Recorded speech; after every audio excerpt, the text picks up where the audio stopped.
and welcome to The Whistleblower.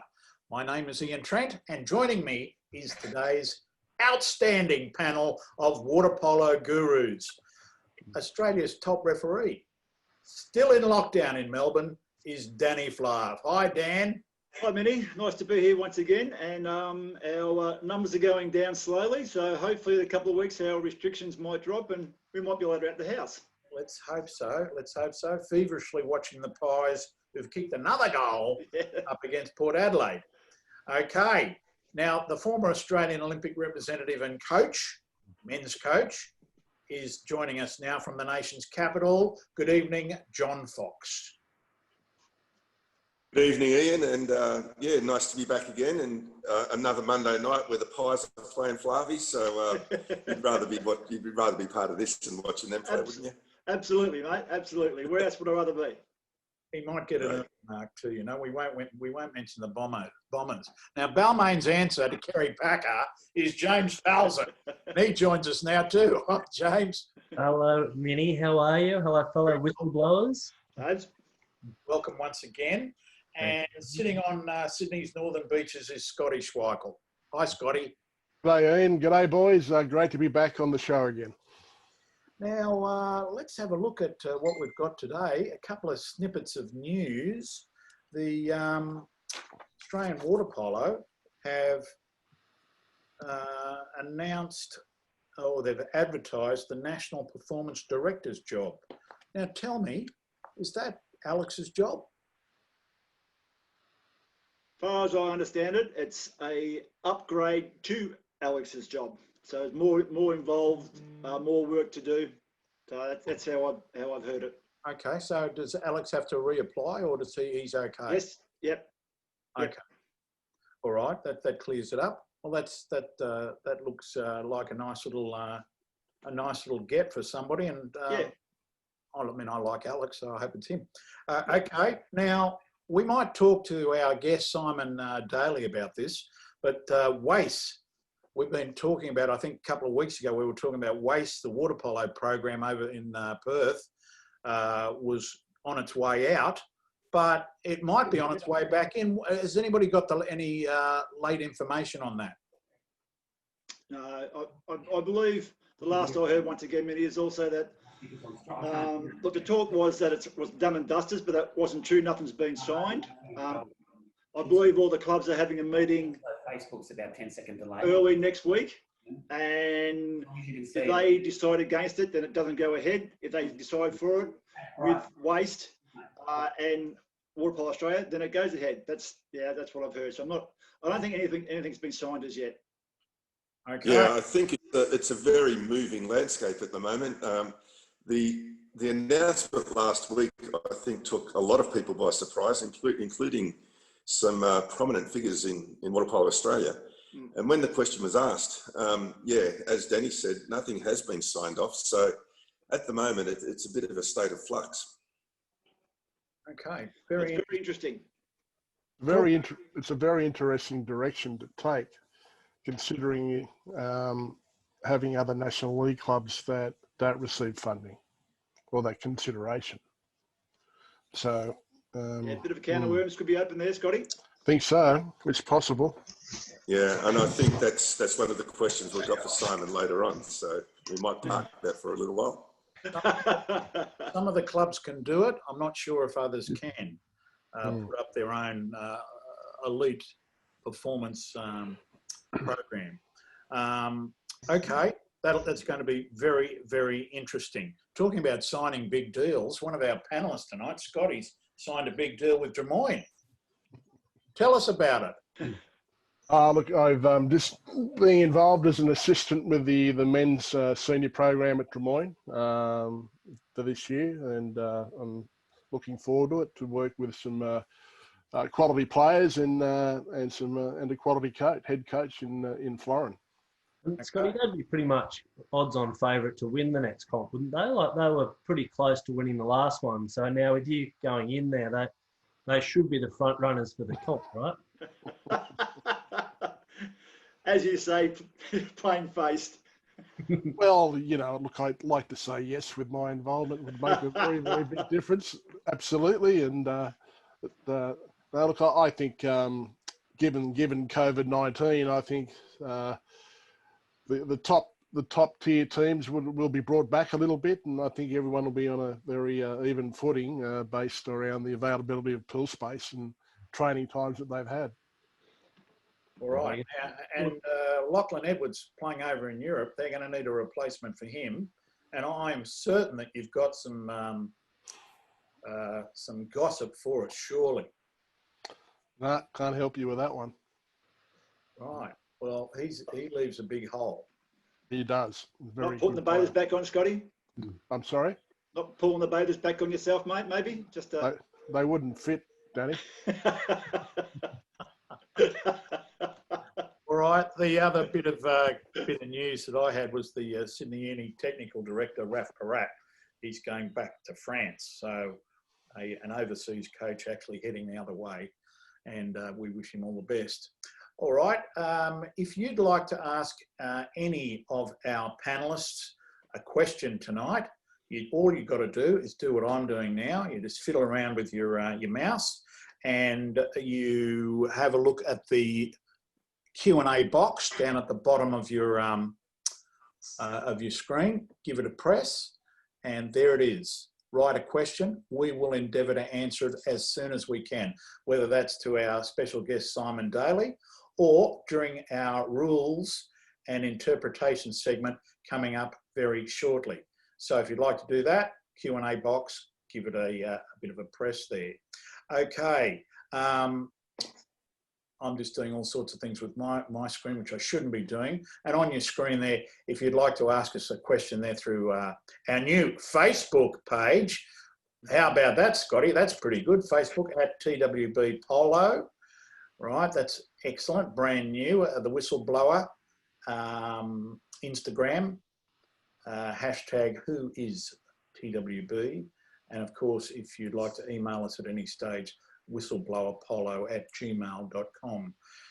All abuse can be aimed at Phil Bauer, no problem at all. Okay. So, gentlemen, now it's time for our refereeing segment, and this is referee position part 2. We had a few technical glitches last week, didn't get through to it, but this is it this week. Counter-attack transition. I found the first one, the part 1, to be very informative. Part 2, let's take it away, Daniel and Scotty. Okay, hopefully this one will be just as informative, Minnie. So what we're going to talk about is going from defence into attack, where the defensive referee, who's now the attacking referee, where they should be going, where they should be, and what they should be looking at, and when to start moving. As we got there, as soon as it's a counter for whatever reason, or a contra foul, or turnover, or whatever you want to call it, the referee should start moving with the attacking team. So virtually, the defensive referee, who is now the attacking referee, stays in front of the counter, and as we'll say here, walks backwards, follows the game. So we're just going to go over where a counter could come from. Yeah, So, yep. Danny, I'd just like to say, look, we've got a couple of examples here of this set plays and where counterattacks can be generated from, but they are only examples. As all of us know, they can be generated from all types of different situations. And what we're going to do on the next couple of slides is actually go through each one of these examples, and Danny's going to talk about where the referee should be standing in certain situations. So the first one will be from an outside shot. Okay, so as you can see, now I'm just going to move some faces out the way. There we are. So from outside shot, so the backcourt referee is actually the attacking referee now, because the ball's been turned over or shot or whatever. It's with the goalie. So what we're saying now is that the backcourt, as it's got written up there, the backcourt referee, which should be the attacking referee. It's our fault. We should have changed that. That's fine. So what we'd like him to do is virtually walk backwards. So he's in front of the counter, looking back down the pool, at that side, so his side of the pool, watching those three attackers, those three defenders together, watching what's going on. So, and he can virtually stay in front of the attacks, walking backwards in front of that counter attacker or the attacking player, and still watch what's going on. Now, the backcourt referee, down on the bottom of the screen, okay, he doesn't need, or she, the referee, doesn't need to watch that counter up front. He just stays back there and watches that 3-on-3 back there in case anything happens.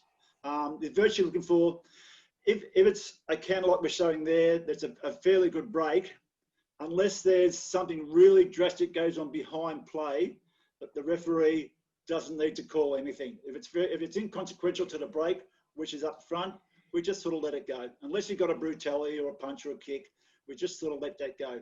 But what we want to main do is here is that now the backcourt referee turns into attacking referee, stays at half a metre or metre in front of the whole break all the way up, walking backwards, watching what's going on behind him. So he doesn't turn his back whatsoever, because turning his back and facing forward, you miss out what's going on behind you. So you've got to watch the play the whole time. Okay, I've got a question from the audience. Daniel, do you practice walking backwards? It's actually, when I first started, I never did. And I actually walked forward, and then I felt that, and I was explained by a lot of referees out there and delegates that you need to walk backwards. And yes, I practice walking backwards. Maybe a bit of moon dancing on the dance floor helped, but no, definitely practice walking backwards. It's an art. Definitely. And if you're on a platform, yep, you'd have to get it right. Yeah, absolutely. Yeah, and you got to be. It's about being confident as well. So it's not. You can sort of turn side on as well. It's a comfortable feeling where you feel comfortable with the referee walking that way. But you know, normally like myself, I like to walk backwards. I actually saw Noel Harrod actually walk backwards at Bondi in one game, and he fell in the water. Practice, see? Practice makes perfect. No one will ever forget that one. Yeah. Okay, next slide, gentlemen. Okay, this is one we're talking about from a turnover. Once again, where the ball is now, and we've got the attacking referee. Okay, so he follows the attack. Once again, he stays in front of the counter. Okay, the backcourt referee now stays. This is where you've got to feel comfortable. The backcourt referee can wait till those three defenders come forward to meet up with the backcourt referee and then follow with them, in line with them, or you can stay a half a metre in front. Some referees, myself, I like to stay a little bit in front. Some referees like to stay in line with the last person so they can see what's going on. But it's whatever you feel comfortable and where you can see what's going on behind the play. And once again, the backcourt referee doesn't need to look at the counter attack, okay? Because it's so far in front, the attacking referee can watch that, but he watches, the backcourt referee watches what goes behind him and watches that if there's a minor foul, the pass goes up, that the pass is not interfered with. But you don't have to be ball watching or player watching when they've got a 3-on-3 counter up the pool or 1-on-none in this situation. So it's all about where the rest of the players are to where the counter attack is. So in this situation, the attacking referee now can follow that all the way up. And the backcourt referee has got those defenders in the backcourt once again. And if the attacking referee, as we said, walking backwards, he's got three again. So still that 3-on-3 for each referee. It might also worth pointing out that it's really important that the attacking referee really needs to focus in on making sure that the free throw is taken correctly from the turnover and not interfered with, because a lot of interference can happen there. And yeah, good point, Scotty. And that's why we like the referee to always be facing towards, you know, if he turns front on and forward, he can't see what's happening behind him. So that's why we like the referee to walk backwards, so he can still see what's happening from where the ball is to where the counter is as well. And the backcourt, that referee's got his defenders and attackers in the back there that he watches. Once again, if there's something happening behind play and it's inconsequential, we let it go.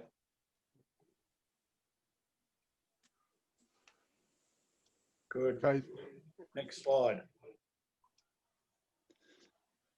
Okay, this is just a change of possession, centre forward, centre back. And in this situation, yeah, what we've got circled here. So the back court referee fully focuses on what's going on centre forward, centre back. As we just in a diagram then, the centre back gets around in front, okay? That's where the counter's coming from after a change of possession. So the back court referee has to make sure that the centre forward, who's now the centre back, doesn't have their hands down holding the counter or any interference whatsoever. So what we can have as the back court referee, I believe the situation that they can move forward and stay a bit in front of the break. Okay, and we're talking about the break being the centre forward, the centre back who is now in front. Stay a little bit in front of that so you can watch what's going on. And you're watching in a V shape, so you can watch the centre back, centre forward, and the ones out top. The attacking referee on the side just watches those two defenders, the two attackers on his side of the pool. Because the break's coming from behind, so the back court referee or the defensive referee, that's what he's watching. Make sure there's no interference from the defending player now. Andy, can I ask a question with relation to that break from centre forward, centre back? And you've mentioned how the defender, we want to make sure that the defender doesn't impede the centre back who's now become the counter attacker. Yep. Is there an obligation for the centre back who is now the counter attacker to swim away, or can they actually hold position and then instigate a break from that hold? So they're stationary for about 3 or 4 seconds whilst the rest of the counter attack is going. Yeah, so what we're saying, Foxy, is that the centre back now gets around in front and virtually turns back around and holds the now defender. Okay. Instructions from Correct. TWPCs, it hasn't been, not really is it called, but instructions are that we need to clean that up. So if the now attacking player is holding the defender, then yes, we need to turn it over, okay? But if he's just got around in front, had a quick look, and then goes away, then that's fine. Once again, it's sort of inconsequential of what's going on because he's already in front. But if he's there for 5 seconds holding on to him, then yes, we need to turn it over. It's a hold. So, and once again, I've noticed it creeping in. It's crept in a lot, certainly last year in the AWL, and it wasn't just 1 or 2 seconds, it was 5 seconds before they were going. Yeah, it's once again, it's come from Europe, overseas, again, that they play and they actually, as you said, Foxy, they sit there for 5 seconds. And it looks ugly, I must admit, and the TWPC have now said, this is not good enough and we need to change it. So even though he has got around clearly, but he's now impeding, and so we need to call it, we need to clear it up. Good question. Okay, once again, look, these are virtually much the same, all the things. So this is a pressing, and we've got the two wing defenders, you know, pressing up high, and they'll be the counter. Okay, so once again, we want to split the pool with the attacking referee and the backcourt referee. And once again, perfect example here, the attacking referee is already in front of all players watching what's going on. So he can virtually stay where he is until they come down a bit. The backcourt referee can move back towards his own goal to make sure nothing happens behind play. But with this situation where it's the counters are virtually 5-on-3 at the front, both referees can walk with the play. Walk with the play to the pool. And the backcourt referee can probably get to halfway and just stay at halfway. And that way he's still got, in his peripheral vision, got all play up in front of him so he can watch what's going on. So it's all about moving all the time. And as Scotty said earlier, this is not a go-to thing. It's where you feel comfortable and you can see your section of the pool of what you're watching and watch what's going on. So in this situation, the ball's with the goalie, so you don't even need to watch a goalie because all the other players are one-on-one with each other. So no one's going to take the goalie, so you don't need to watch that at all. You just watch the players. Very good diagram. Excellent. Yes.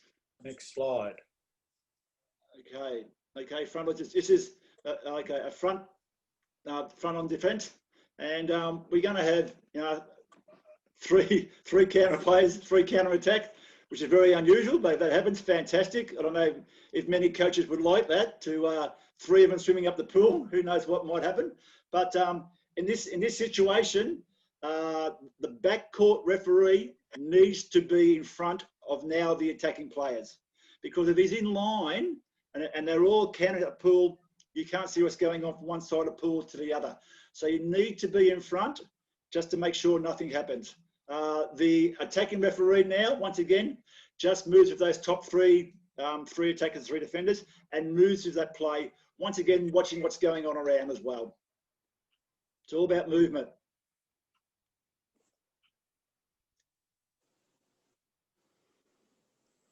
Okay, now we're hitting an M zone. Yep. Can we go? Is it possible to go back, Scotty, to the last one? Right, to our coaches here. Right. Well, this is not refereeing related. This is coaching related. It's all in the game. Now we've got 3 men coming from behind with an advantage, right? Right, and the 3 attackers coming through. I was always taught, and then I always taught, right, that the 3 guys who are now counter-attacking, they were defending on the outside. They go to the 2 metre line, correct? Yep.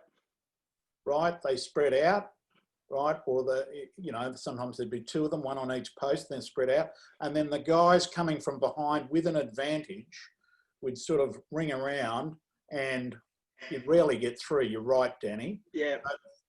Normally we'd end up with a 4-2 with a 1-player advantage. Do you understand what I'm trying to say, John? Yeah, I do. First of all, yes, if there was a clear 3-player advantage there, I'd be instructing 2 of them to hook out and make themselves available for the pass, and then probably your centre player is going to be the one to swim up. There is 2 trains of thought. One is you set up a 4-2, but I think what's been creeping in more and more is a 3-3 setup in the extra man, the counter-attack. Yep. So like a 3-3, you've got your middle player sits in the middle of the goals, your 2 wings, and then those top 3 players actually fill up the spaces there. So 4-2, absolutely, but I think 3-3 is becoming more effective, and you see it more now with the Europeans. And you might have a little more goal to shoot at with cross passes, etc. Okay. And then from a 3-3, you can also drive into a post. So if you've got nothing, you can generate a second opportunity by driving in to make a 4-2 from a 3-3. Okay, things haven't changed that much. I just thought I'd bring in a little bit of coaching into it as well. No, it's good. All right, now we've got the M zone. Danny. Okay. Once again, it's pretty much the same scenario here for both referees. Once again, we just want the attacking referee to be in front of the counter, just so he can see behind what's going on, and also, we must know where the ball is. Both referees must know where the ball is and where it's going to come from. Okay, it's for the pass. Once again, we're going to go over about, if there's a minor foul first, make sure there's no interference whatsoever. The old professional fouls we call it, umpire, the ref turns away. We got to watch that for sure. Make sure there's no interference for the play. And as with this new rule, if it counters and the ball's behind play, well, that's where the ball is, where the free is, and they can just pass it up straight away. So in this situation, once again, the backcourt referee is watching to make sure nothing goes on behind the play here. Once again, we keep going back to inconsequential situations in a game. Well, if they're not going to interfere or do anything with the counter, we just let it go, and we keep going over that, because it's, even though you can call a minor foul or whatever, and the break's still going, they might not be able to get to the ball. You might push the ball away, and you lose the counter. So if it's inconsequential, we just let it go. It's realistically, we don't like to say it, but it's got to be like a real brutality or a kick above water, something very obvious. That's the counter's still there, it'll be a penalty for brutality or something like that. Is what I'm trying to say. So we've just got to be careful. Once again, the attacking referee on the east side of the pool, and it goes to the counter. The back court referee just stays back in line with the last attacking defender coming up the pool, just to make sure.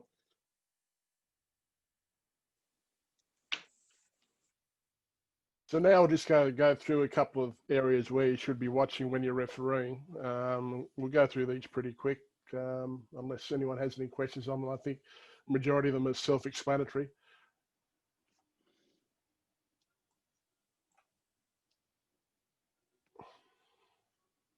Okay, that's virtually exactly what we said with the attacking referee. The point position, watching the middle of the pool and the lead breaks. That's what we said. So virtually stay in front of the lead break. Once again, as we said earlier, which is very big in our situation now. Make sure the player taking the free throw is not interfered with. Very big. Okay, the backcourt referee once again is watching the tussle behind centre forwards in the back, as Foxy said earlier, which happens a fair bit nowadays, which we're going to try and get out of our game. Watch nothing goes on there, and the left and right wing deeps to make sure nothing happens there as well.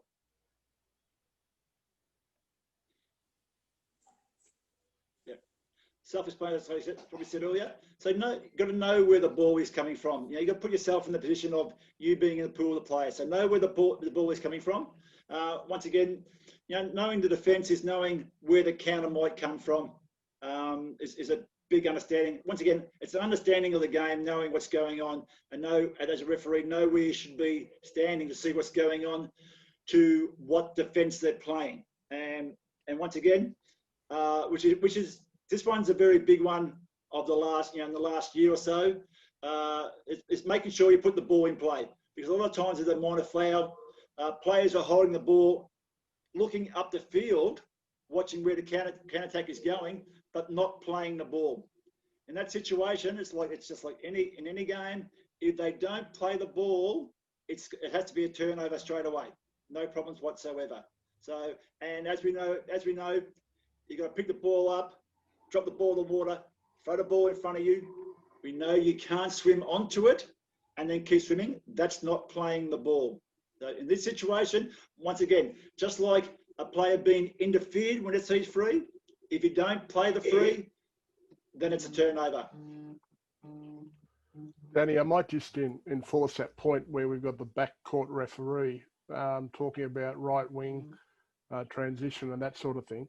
A massive number of pull rounds and illegal pull passes go on right underneath the referee's feet.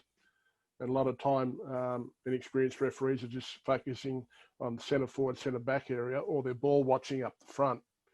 And I think it's really important that that be mentioned. Yep. Good point, Scotty.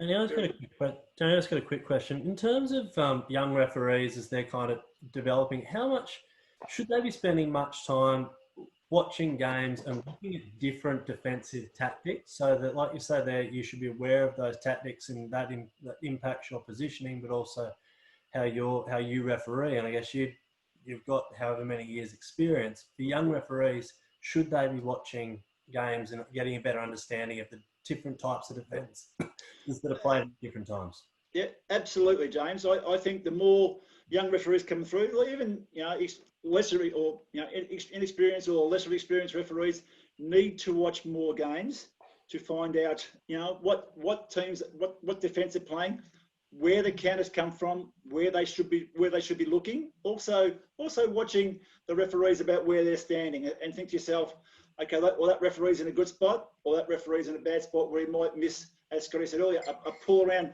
right underneath you because you're watching the ball. We're ball watching, not watch what's going on. So I think younger referees should definitely watch as many games as they can, and sort of get some more understanding of the game from watching the referees and where they stand. James, I think you raise a really good point in relation to the tactics. Coaches learn those tactics and how to play against each other, as do the players. But I think there's been a fairly large hole in our education system for our younger referees coming through in relation to teaching them to understand those tactics and how to referee it better. So I think that's something that hopefully in the future we'll get better at. Okay. Now, time's against us, boys, so if we could get through this pretty quickly. Yep. Sure. Well, there's pretty self-explanatory. You know, swimming side by side. We just got to be careful that the defending doesn't pull back, doesn't hold, doesn't impede. Any of those things. If that's the case, then there is exclusion straight away. That one's pretty straightforward. As we said earlier, watch for kicking and striking and heavy defensive play. If that's the case, then they're excluded as well. So, but we just got to make sure that it is a full-on kick or a strike. Sometimes players can act very well. But if it's there, we got to call it. And once again, we spoke about you know, like if there's a one-on-one attack, or 1-on-2, or 2-on-1, a 4-on-3, knowing what's coming up the pool also stipulates to where the referee is going to stand and where he should be. If he should be following in front, following side by side, or just a little bit behind. So it's if that's the case, we just got to make sure that where referees are in the best position for them to see what's going on in the game.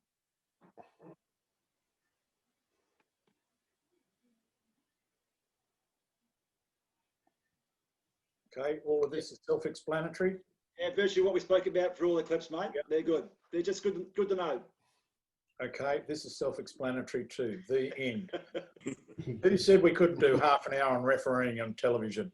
Hey, it's been a world record segment there, boys, but I think it's been very good, and hopefully we can devise something a little bit different. I know that took a lot of time, but for the next show that we have in a fortnight.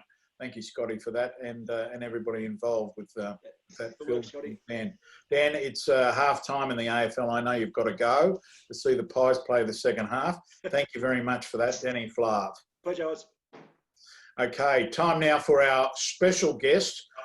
We did have a question on the line there from Tim from Townsville. Where's Simon Daley? Well, he's here now. And Simon Daley, for those people who do not know, is the creator and editor of the Academy Waterpolo Australia, a former Australian junior coach as well. He joins us now from Brisbane. Hi, Simon. Good, Ian. Thanks for having me, mate. Mate, thanks for joining us. Fantastic. Now, the Simon Daley story. How, when, and where did you first get an interest in water polo? Well, yeah, look, I was very fortunate to grow up on the pool deck, watching my father, who played in the Springbok team in 1974. And he continued to give back to water polo in South Africa and in the club environment. And it was just a natural evolvement for me to pick the game up. I came from a swimming background myself. I had a big interest in swimming. But eventually the pool of water polo grabbed me in the end. But, you know, I definitely was very, very thankful to what my dad gave me and allowed me to play this great game of water polo. So, Simon, you've had a great journey starting in South Africa and eventually ending up here. Tell us a little bit about once you started playing water polo and you started to represent South Africa, the highs and the lows associated with that. Look, Foxy, look, the highs definitely is representing a country. And I was fortunate enough to do that coming out of the apartheid era in South Africa, the early 90s. And we sort of had a vision with the national junior team. We represented at World Juniors in Cairo. And this was a team that was going to filter through to play Olympic Games one day for South Africa. So where I'm heading to is one of the lows of my water polo career. And that was ultimately to be told by our National Olympic Committee in 2003 that they had made a boardroom decision to not allow South Africa to go to the Olympics in 2004 we rather send Egypt and South Africa, oh, you can go to the World Champs in 2005. So unfortunately, that was just the last straw for me, Foxy, where politics played a massive role in sport in South Africa, as it does around the world. But, you know, how dare these people make this decision and shatter the dreams of not only me, but a whole plethora of players in South Africa at that time. Yeah, so it would have been devastating. How did they actually convey that message to you that you weren't going? We just, that was it, you know, you couldn't appeal it. You know, we actually had a really good relationship with Egypt at the time. We were playing Heliopolis tournament up in Egypt. They invited us over a number of years to play in that tournament. And all we wanted to do was actually challenge Egypt for that African berth. Had Egypt beaten us, happy days.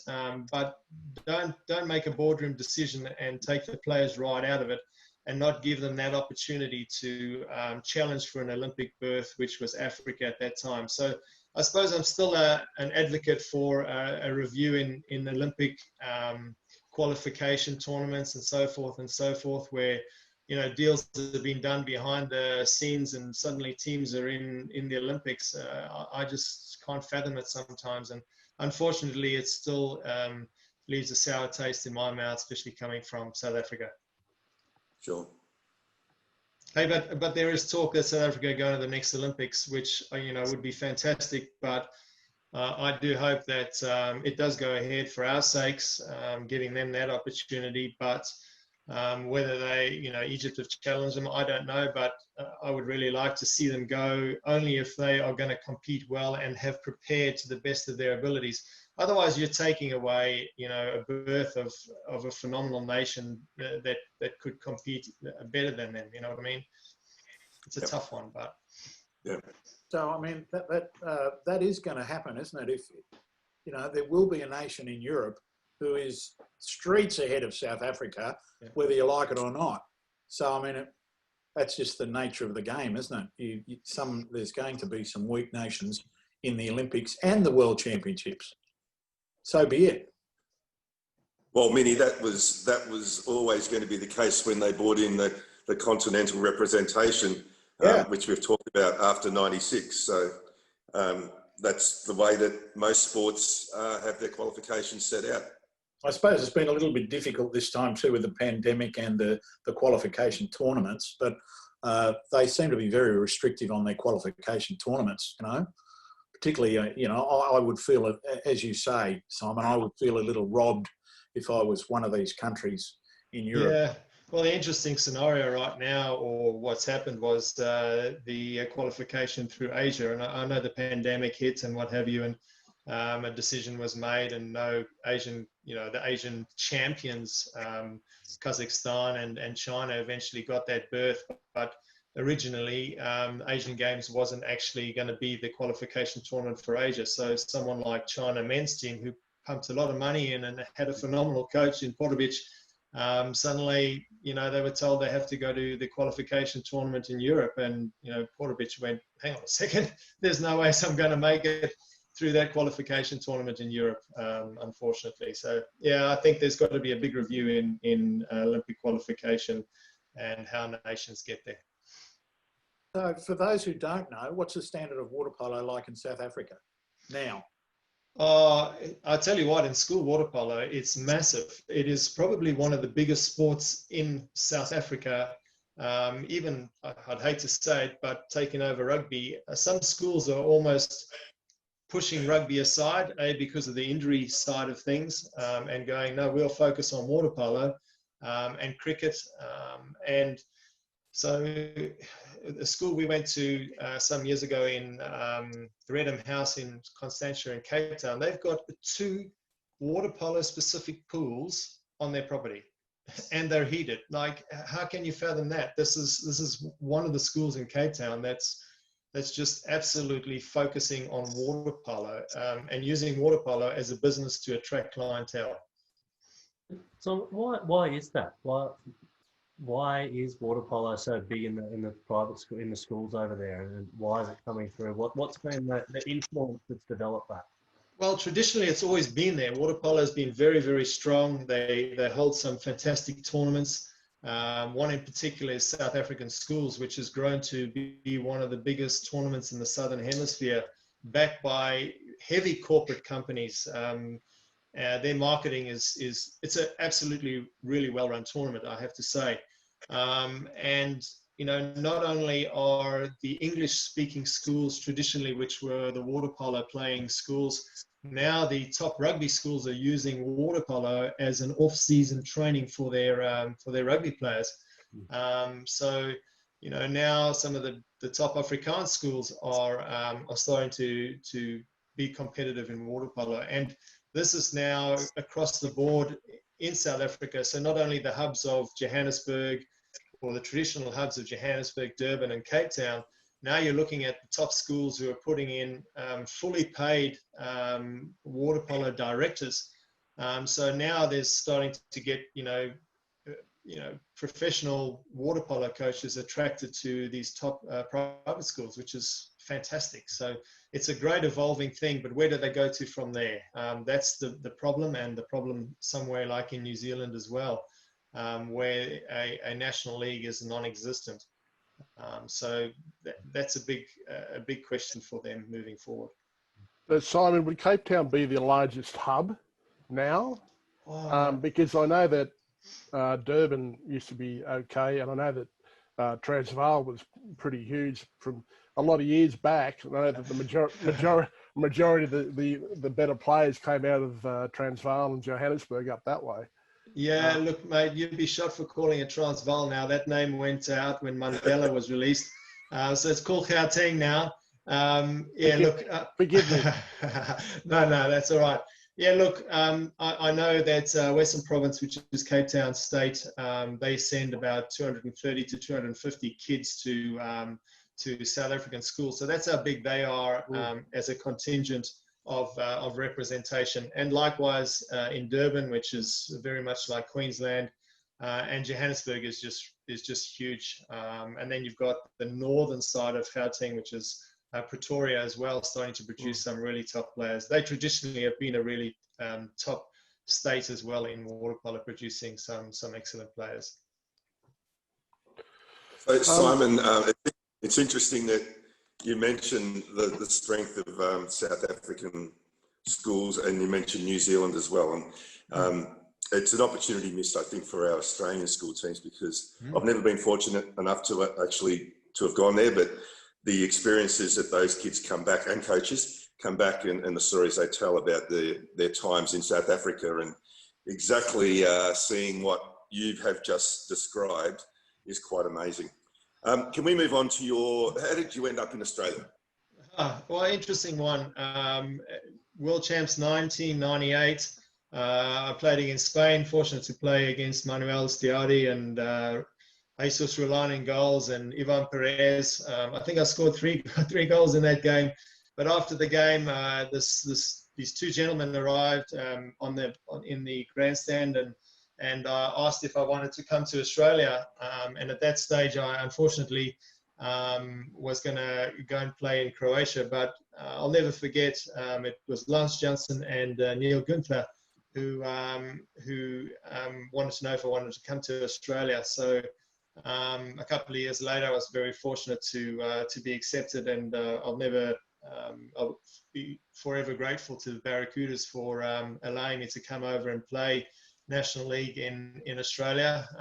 Coming from South Africa, it was just a dream of South Africans to come over and play in what we were looking at on the other side of the world as this really prestigious water polo league. And subsequent to that, a couple of other players have come over and played as well. So yes, 2004, I think Barracudas won National League, and for me that was one of the highlights of my career. It's a league that I'd seen and heard of as a junior growing up, and to be part of a winning team in 2004 was something that I'd never forget. So I'm forever grateful to the Barracudas for giving me an opportunity and a new life in Australia. And Simon, how did a permanent move to Australia occur? Oh, that was it. Well, actually, in 1992, of all things, I came across and played for Western Australia. I played for Fremantle in National League, and I played under 20s for Western Australia. I think we played against New South Wales in the final. Unfortunately, we lost, but under 20s, I played for Western Australia. But my permanent move was straight away. In 2002, I arrived. And I never looked back. I was fortunate enough to stay and make a life here in Australia. Right, found God's country and stayed here. I don't blame you. Yeah, Now, absolutely. Coaching, Simon. How did you get into that? Yeah, coaching, look, was again probably a passion of mine, following on in my father's footsteps, who I saw give back to the sport, and I think that's something that I always wanted to do. I started off with junior coaching here in Australia, just earning a little bit of cash in what was called the Player Development Program for Waterpolo Queensland. And then, Ben Lees he was washed out of coaching in, I think, 2006 it was, and he approached me and said, do I want to take over the men's program at QAS? And for me to be part of something like that was just a godsend, and so I jumped at that with both hands, and I was very fortunate to be part of a very, very prestigious academy for the next 10 years of my life. I was fortunate to inherit a lot of top players from Ben, and manage those top players into phenomenal tournaments around the world, and the pinnacle being some of them representing at Olympic Games. So Simon, you had a great stint at the QAS, and during your tenure, you provided a lot of the national team. I think at one stage you had probably 5 or 6 of the national team players, and some famous names there, and some we've lost since then. Figlioli was one that you had there, and you've obviously had Reese and Billy and Mardo, Robbie Maitland. So yeah, some great names to come through. So what made you change from a QAS coach to what you're probably more known now is with your academy coaching? Well, as you know, Foxy, in high performance sport, there's always an end date, and you get washed out of that. And look, that's just it took me some time to get over it, I suppose. But I moved out into the big wide world of water polo, and I wanted to see where I could either replicate an academy program, and Academy Water Polo started where I wanted to look at trying to captivate and work with young kids who hadn't been earmarked in any high performance program. And I found that there was a heck of a lot of those kids who were left just, treading water. And, it gave me great reward to work with a lot of those young kids and try and build a business around that. It was very tough. So I always use the word evolving. Academy Water Polo has always been an evolving thing. We've started to move into holiday camps, which again was quite successful for us, and we continue to do that. But ultimately, Academy Water Polo was born out of the need which I saw to try and facilitate young kids that had been just left out of any program. And what were your kind of initial challenges and then what are the challenges you have now? Not just now in terms of a COVID world, but just the challenges that you have now. The business is a number of years old. Yeah, look, James, for me, like I said, it's always evolving. Whether we work to trend of, working a school term of 8 weeks on and then school holiday camps and so forth. Then we moved away from that 8-week term and decided, look, we could still make an impact and do a lot of holiday camps. But then clubs are starting to do that now. State programs are starting to do that now. So, there's only so many cattle out there that you can draw from. And I think there's a big pull from clubs, and rightly so, and from state programs. So it started to wash me out a bit, unfortunately. But, again, it brings me back to how can I keep evolving and how can I look at different directions into growing the game of water polo into far reaches.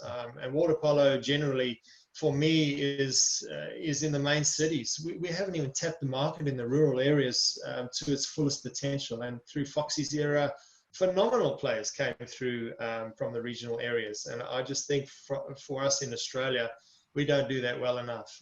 That might be something I want to explore moving forward in how I can be instrumental in growing the game outside of the big cities. I was part of Harvey Bay trying to do a lot of work up there. They've got some phenomenal pools in that area, just 1 hour north of Noosa. Like, why are we not connecting that area well enough? And I can only really talk for Queensland, but you know, reading, you know, I studied the book of Water Warriors, for instance, by Tracy Rockwell. What a phenomenal book that is. And how many young kids in Australia actually know the steep history and deep history of water polo in Australia. Myself, who played for South Africa for a number of years, these old men that were around the tournaments and so forth, I actually feel embarrassed now that I never knew who these guys were. They represented at Olympic Games in 1960 for South Africa. And I just thought they were just these old men walking around the pool and helping out in water polo. How disrespectful was I? But what I'm trying to say is that how many young kids, even in our national teams right now, national junior teams, have no idea who Ray Mayers is, or who what Tom Hoad did, or what John Whitehouse has done for water polo in Australia. Like, it's so disrespectful for us as a sport here in Australia that we don't sell our history well enough. And I think what you do very, very well on across social media is pushing out those stories, and not just those stories, but also expanding the knowledge bank of athletes as well. And look, some of your posts, they do reach up to sort of 200,000 viewers across all the different platforms. How important do you see the role of social digital media for Academy Water Polo? Well, yeah, not only for Academy Water Polo, but for water polo in general. We're not a big sport in the world. And the bus comes in every 4 years, which is Olympic Games. The mainstream media jumps on board. They do a bit of work in water polo. Don't get me wrong, it's fantastic. But I think social media and selling our game within our world of water polo enthusiasts is important. Not only myself, but there's a lot of others who are starting to do it now as well. We've got to try and embrace that. Look, I'll be the first to admit that I put out some controversial stuff, but that's just sport. You know, unfortunately, a lot of things that people are too afraid to say stuff, too afraid to comment. I get so many emails in my inboxes about stories that people want to tell me, but they're too afraid to comment on my post because of ramifications and you know, that they might have in teams and selections for their daughters and so forth. And that's not a healthy situation, I don't think. But ultimately, you know, from Academy Water Polo's perspective, it's just trying to sell water polo, you know, in the downtime now in the pandemic. How do we do that? How do we try and captivate and keep our dream alive? I'm passionate about this game, no matter what form it is, where it's being played. But interestingly enough, you know, we're pretty popular in Europe. We're starting to get some reaches into, you know, the Venezuelans and the Mexicans. And I mean, these are countries that are trying hell of a hard as well, but just want a little bit of love. But, you know, because they're not mainstream themselves, there's people like myself and others who are trying to connect those dots. And then going on that, what more can we be doing, as there's lots of enthusiastic people in water polo? What do you think we could be doing better to market the sport, to not just have the bus come once every 4 years, to try and keep that momentum up during the other sort of 3 years of the cycle? Well, it's a tough one. Look, I've seen it evolve, and I saw the European champs, I think it was played in, or even the world champs, or European champs, which was played in Hungary. I mean, Hungary, what they have done to boost the game and the venue and, you know, the pre and post game entertainment is phenomenal. It's something that our sport's got to be a lot better at. what I sort of take from it is, what are the spectators saying when they walk out of the arena? You know, they've watched a game of water polo. Bloody hell, it was tough, but I had no idea what was going on. So that's a big thing. Not that everybody knows what's going on at basketball or those type of things, but how do we make our game exciting? How do we, how do we pump our own tires up? I mean, we know that we're one of the toughest games or sports in the world, but do we sell it enough? No, definitely not. The athletes that we produce is phenomenal, absolutely phenomenal. The stuff that they can do in water polo in a pool is incredible. So I just think we missed the boat in that area in just trying to sell ourselves a hell of a lot better than what we are. Hey, Simon, just on moving along a little bit onto the water polo, what is your favourite rule that's been recently brought into the game, and what would you like to see removed, if anything? Well, look, evolving the game for me is got to happen, and bringing in any rules. I mean, it wasn't done overnight. It was done at a huge conference in Budapest by some, highly experienced people who sat on those panels and talked in and out of what they could be doing better in our game. So to see our game evolving, number one, is fantastic, and ultimately to see some of the best players being challenged and bending those new rules to the best of their ability is, for me, very rewarding. So the Filipoviches and the Mandiches and, Prijateljinovic and the Vargas, those type of players that have to now evolve their game to make it, to still be on top of their game is something that's very, very rewarding for me. So, look, I couldn't say that one or other rule is better than not. I like to see new rules and the game evolving to make it faster. I'd still love to see, possibly 2 goals for a penalty or 2 goals for an outside shot. Does that change the landscape? Absolutely. I'd still like to see less swimming, whether or not we bring everybody to a 25 meter. I don't know.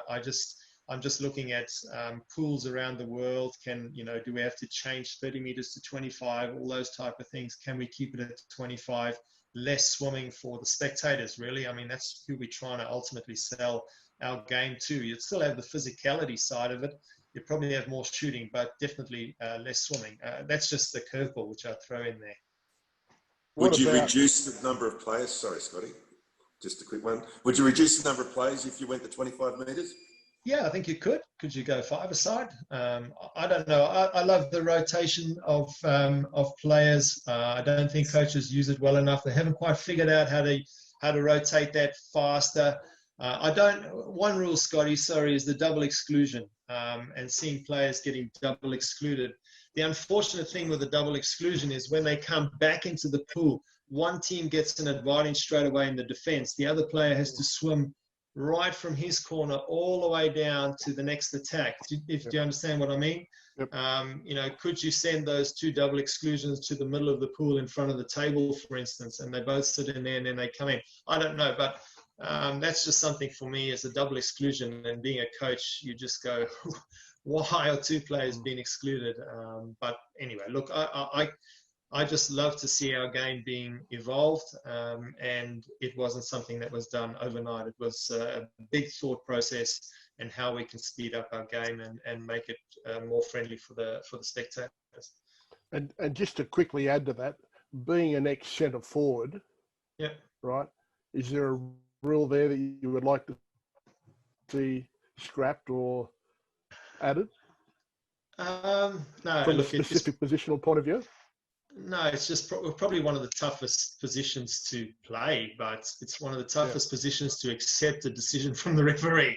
So many times that I moan at referees back down the pool and so forth. But look, it still baffles me sometimes how centre backs get away with what they do against centre forwards. But I just like to see the attacking team gaining advantage more so than what we see a lot of referees giving advantage to the defence, for instance. I think one national coach asked me when what do I prefer, attacking or defending? And I straight away said attacking. And in his next team talk, he talked all about defense and how important that was. So I didn't I didn't quite like defense, but you know, centre forward, you know, how can we create more centre forwards in this country? We've got two phenomenal centre forwards right now, one youngster and one of the best centre forwards. Unfortunately, luckily we inherited him across, but you know, I think Australia could medal at the next Olympics. Absolutely. I've put that out there on Academy, and I think the world is a bit scared about where Australia is at the moment. Absolutely. Yeah, agree with that. Mate, how do you rate the current standard of the referees in Australia? Yeah, it's a tough one. Look, if we didn't have referees, we don't have a game. And I just see so many coaches, I'm one of them, you know, moaning at referees all the time. Especially in junior water polo, I'd just love to see referees refereeing, players playing, and coaches being quiet during the game and only talking to kids at quarter time. Why I say that is I'd love to see kids, you know, learning to make decisions themselves in the water.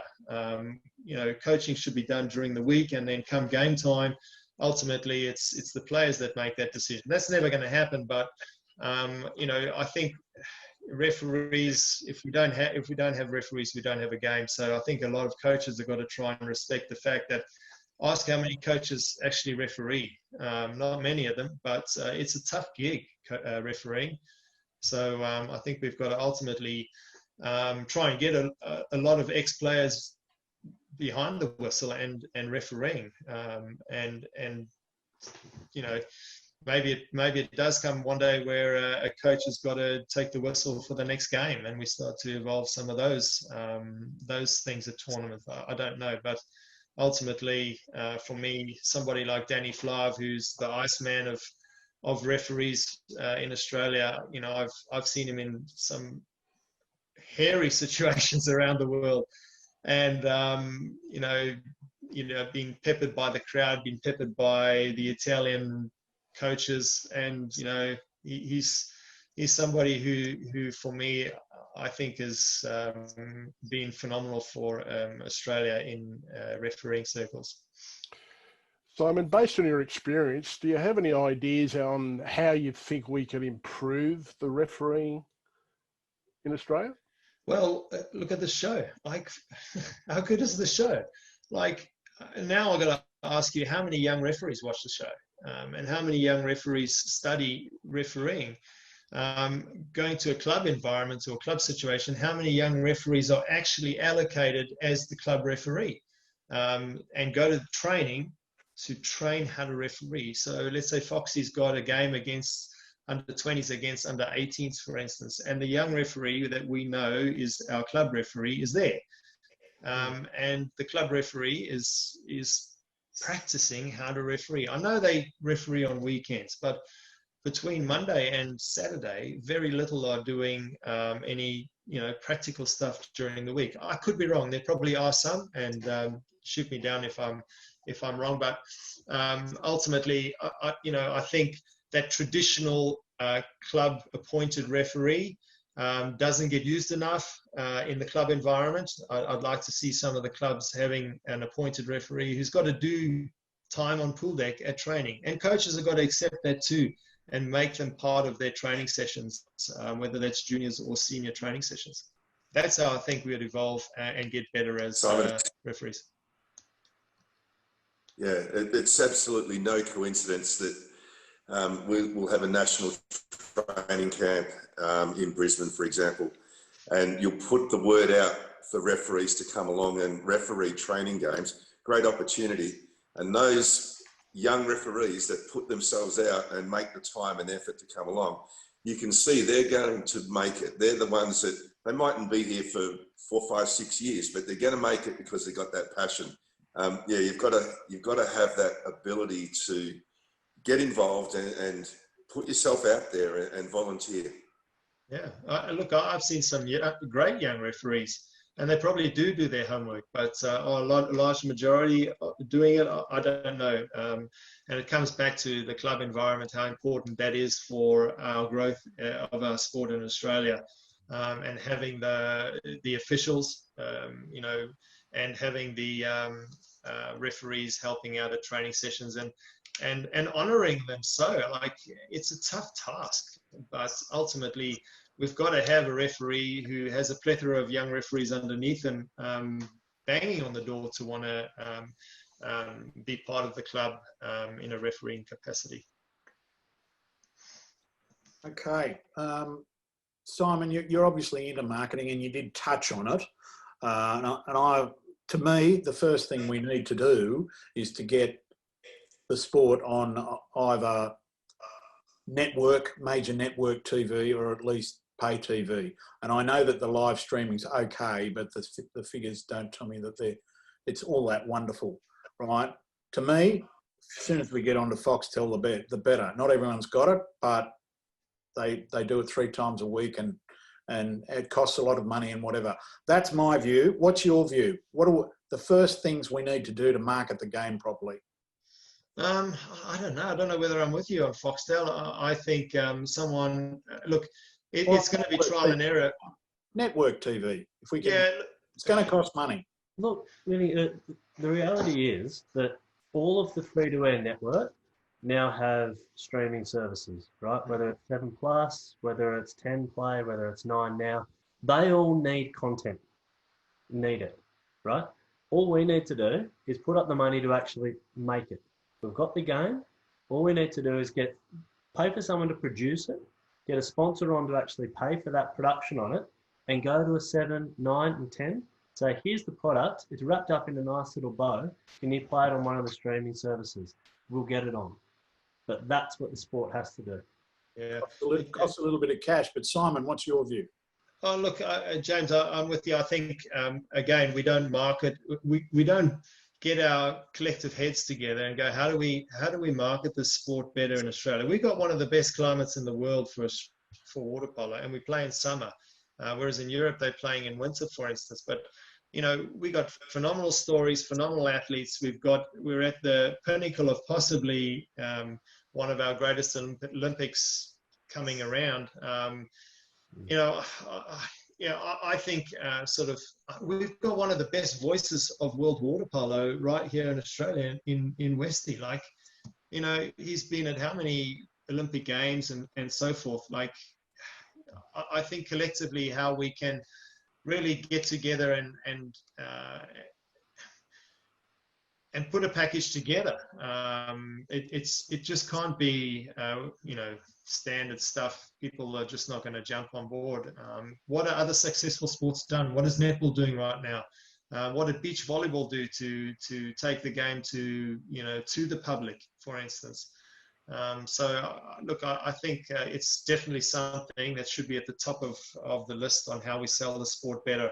Social media, captive audience, not only in Australia but worldwide, is something that we've got to sell. Our national league is one of the best in the world, whether it is or not, but we've got to try and sell it as that. I think we've lost teams in Victoria, we've lost teams in South Australia, or whether they're there or not, I don't know. We used to have New Zealand involved with us. We used to have Tasmania. Where are those teams gone now? The steep history that Victoria had in our sport, and yet again we're going to go another national league without them. I can't fathom it. Why? Where are they? I don't know. Maybe Foxy, you can answer that question, but it just seems bizarre that we don't. Why have we got no national league team in Victoria, and why have we not rekindled some of these old teams that were around when you and I played, James? Like, I mean, yeah, might be a bit harder at the moment with COVID, because yeah, I understand. No schools open in Victoria, but I agree. Sorry, James, but with the I think you could do a package with one of the streaming services, but I don't know if the week-to-week game would sell, but a highlights package on a week-to-week basis would be the way to go, I would think. Okay, Simon, let's move on because time is running out as usual. What is the Goggle project? Tell us about it. The Goggle project for me was just something that it's a feel-good project. Thanks for mentioning that. It's something I started when I arrived in Australia. I couldn't believe how many Australian kids left their goggles and silicone caps on the pool deck. And it's always stuck in the back of my head that we could use those goggles better by sending them around the world. So that's sort of where the Goggle project came from. So I collect goggles from pools, from different swimming events around the country, and then package them up and send them to far reaches around the world for young kids to experience the underwater world that they probably would never have had the opportunity to do with the set of goggles because they would have been too expensive. So sort of the highlight for me was taking 4 big suitcases over to Samoa, and this time last year actually I would have been there this time now doing the same thing, and just handing goggles out to schools in Samoa. And how I'd like to evolve it is probably start teaching swimming to places like that, and even selling the game of water polo if I could. So when you see Simon around your local pool, watch out, because the goggles are in trouble, and if yours are missing, you know who's got them. What can we do, Simon, to help the project? It's something that's evolving. I more collect goggles from swimming pools. I've got a few pools around the traps that I raid their last property. Someone like Simon Gardner does a lot of work for me in Melbourne with their ocean swimming scene down there. He puts a Goggle project bin out, and we get pool buoys and kickboards and towels and goggles sent up to me, which I'm very, very grateful for. I have boxes under my house where I self-fund it and just send packages all over to different places where I think they can do a good for their swimming community. We've gone to Zimbabwe, South Africa, England, Vanuatu. So yeah, look, it's just a feel-good project for me, and if anybody wants to be involved, it would be greatly appreciated. If everybody's got an old pair of goggles that they can share and probably be part of the project.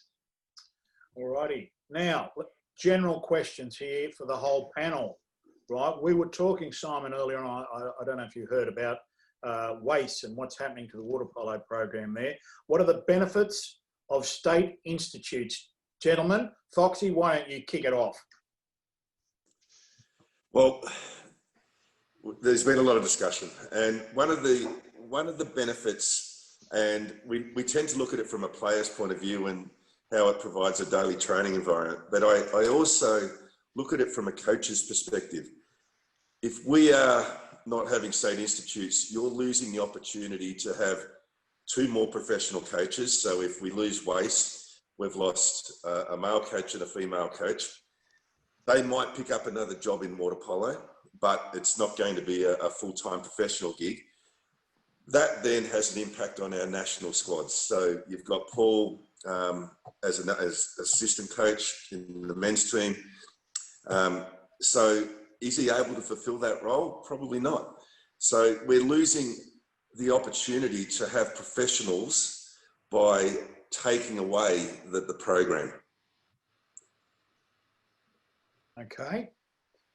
And well, we don't know what's happening with waste at this stage, but gentlemen, Simon, you can kick this one off. Do you believe that clubs can actually perform their own or create their own, establish their own elite training programs?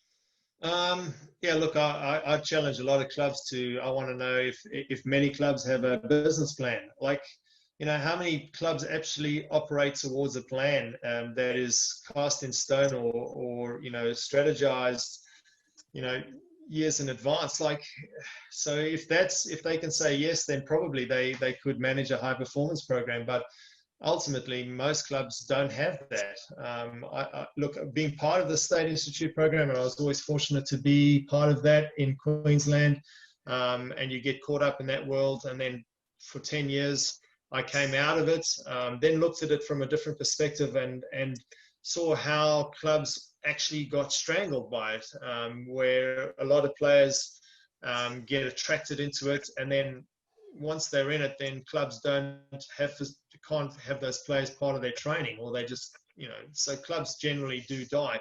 I think it's something that has definitely got to stay around and is important for our landscape in Australia, and always has been. But do we change the business model? For instance, and I interviewed the CEO of Australian Waterpolo, and one of the things he said is we've got to support our coaches better. Now we've got one of our national team coaches who is the assistant coach who's been told that waste is not there anymore.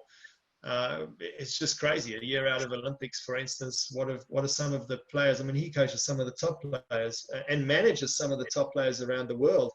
And there's such an uncertainty now, less than a year out of Olympics. Like, it's crazy times.